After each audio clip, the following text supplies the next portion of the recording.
All right, hey Cuckoo, what's your name? Isabella. Isabella what? Herrera. Yes, and how old are you? 18. Yeah. And what school do you go to? What school do you go to? Easter Seals. And what do you do at Easter Seals? Lunch. You make lunch? Yes. Yeah. What do you do at lunch? You just eat it or you cook it? Cook it. Cook it? What did you cook? Isabella is my daughter. She was born 18 years ago. She's actually going to be 19 in August. And when she was 18 months, I became convinced that she was in the spectrum. She wasn't speaking. She walked on her tippy toes. There were a lot of markers. She flailed her hands.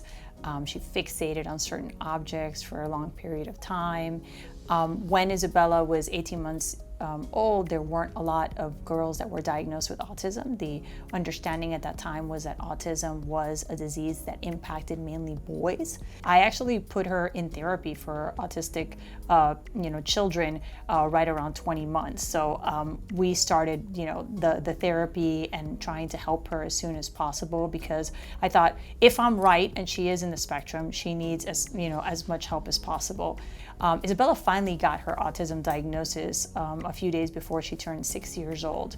And when she got that diagnosis, I was told that she could not remain in the charter school. So I immediately had to go out and start looking for schools. I went school by school all over Miami-Dade County, trying to find programming that was adequate for her. But it was very disheartening visiting schools and talking to people about autism. A lot of principals would say, you don't have to worry about those kids, Miss Regalado, we don't have them here. Or if we do have them here, we put them in a special class. They're not going to bite your children or harm them.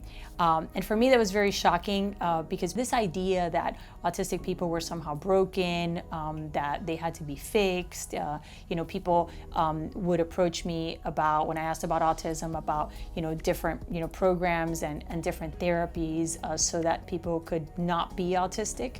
And I didn't understand it because I was very accepting of Isabella's diagnosis, and this concept that there was something wrong with them was very difficult for me to understand, especially coming from educators. So I decided to run for a position on the school board of Miami-Dade County.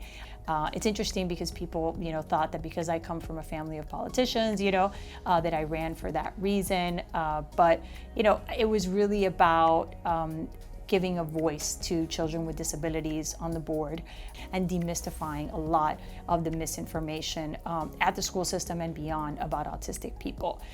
So that's why on the year anniversary that I was elected, I wrote an op-ed for the Miami Herald and outed myself. I talked about Isabella's journey and my own, and how really her diagnosis had propelled me to run for office and to prove that a parent of a child with a disability could serve all children. 2 weeks after I received the diagnosis that Sebastian was also in the spectrum. Sebastian is higher functioning. I had also thought that he was in the spectrum, but I wasn't really sure. With my experience with Isabella being kind of mid-spectrum, the higher functioning piece was new, and that's how I became the parent of two wonderful autistic What Care people. Bear would you be? Share Bear. You would be Share Bear? And what Care Bear would Sebas be? Grumpy Bear. And what Care Bear would I be? What Care Bear am I? Can I be Harmony Bear. Harmony Bear? I get to be Harmony Bear? All right, what about Abuelo?